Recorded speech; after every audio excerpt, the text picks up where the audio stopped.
孤单的婚姻，一起生活却好远。晚餐后，老婆在客厅滑手机，老公戴着耳机在看 Netflix。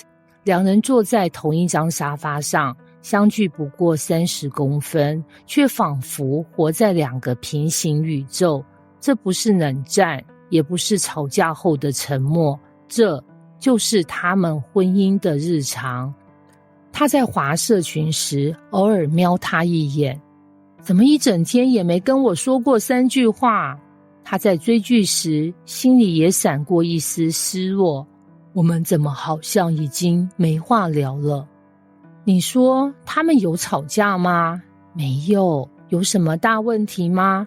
似乎也没有，但他们内心都在嘶吼，我好孤单。有一种最深的孤单，不是独自一人，而是明明有你在身边，我却感觉不到你。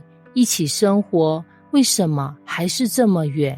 我们以为婚姻就是从此两人不再孤单，但现实是，婚姻可以是最寂寞的地方。你也许正在经历类似的状况，你们每天一起吃饭，却越来越没话说。你提出心情，他只回哦或好吧。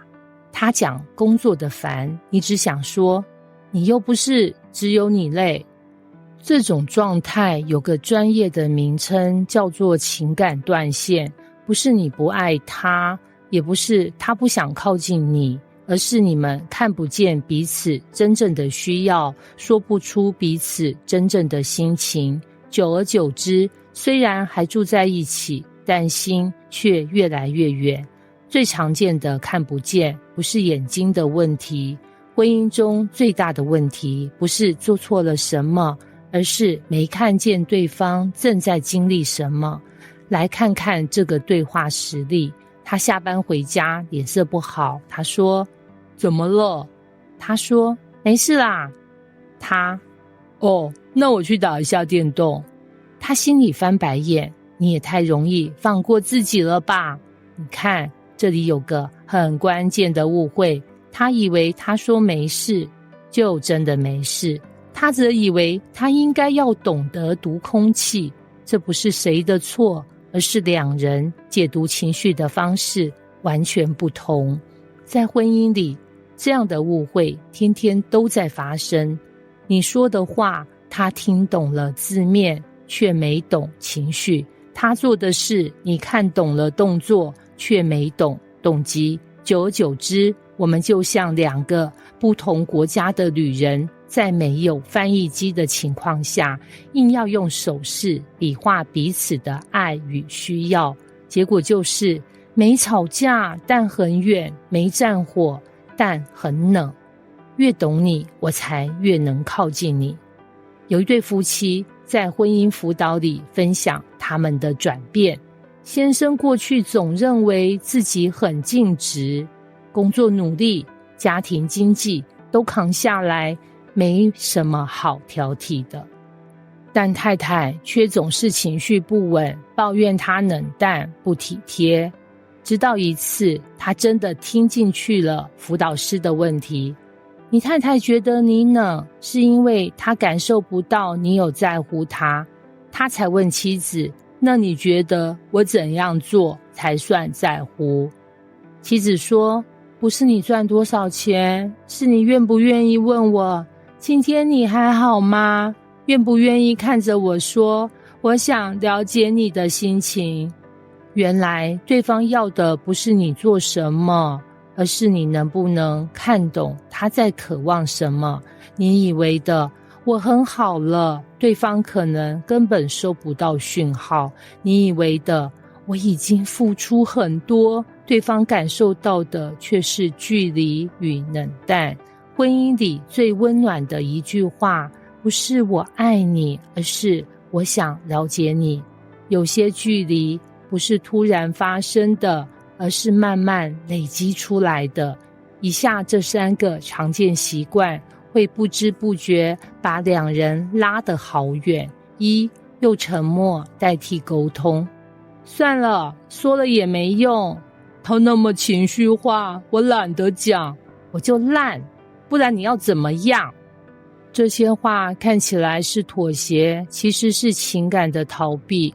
久而久之，两人变成了合租室友模式。2. 用行程代替连结。有些夫妻行程满满，从接小孩、做饭到假日出游，样样没缺，但情感上却是零互动。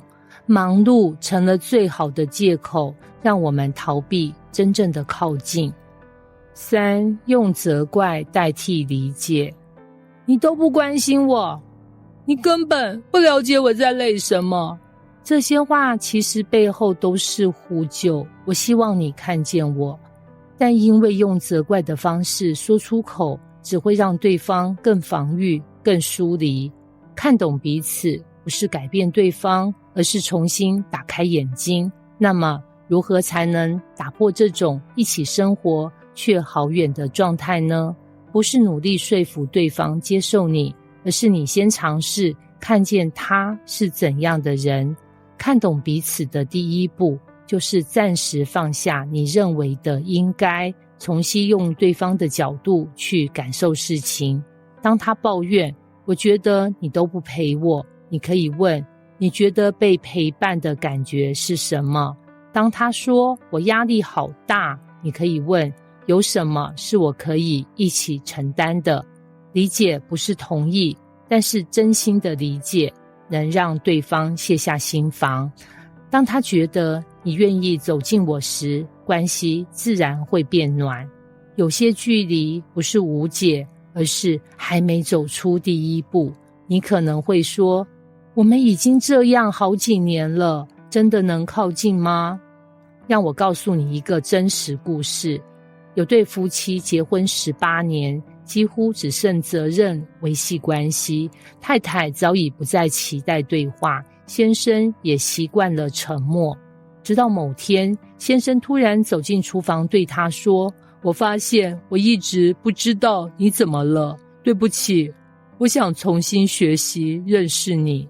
这句话不是感人台词，而是转捩点。从那天开始，他们1周1次去散步，不谈孩子，不谈钱，只聊彼此的心情。1年后，太太在聚会中分享说，我老公没有变得很浪漫，但他现在知道我哪天心情低落。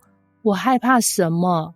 他不是完美的老公，但他变成我最懂的朋友。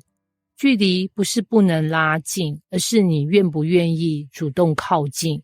不是靠技巧，而是靠重新想要认识对方的心。结语，一起生活不代表有彼此，愿意看懂才是真正的靠近。婚姻的美不在于彼此完美，而在于愿意一起走过不完美。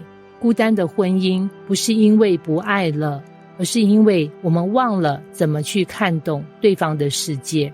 看懂对方是重建婚姻的第一步，不是做大事，而是从小事开始。一句你还好吗？一次不带手机的晚餐，一次真诚的眼神接触。当你愿意重新学习看见，你就会发现，你们不是真的走远了，只是暂时失联。修复不是从改变对方开始，而是从看懂彼此开始。别让婚姻成为2个孤单的人一起生活的地方，让它成为一个地方，即使全世界都误解你，至少有一个人看得懂你。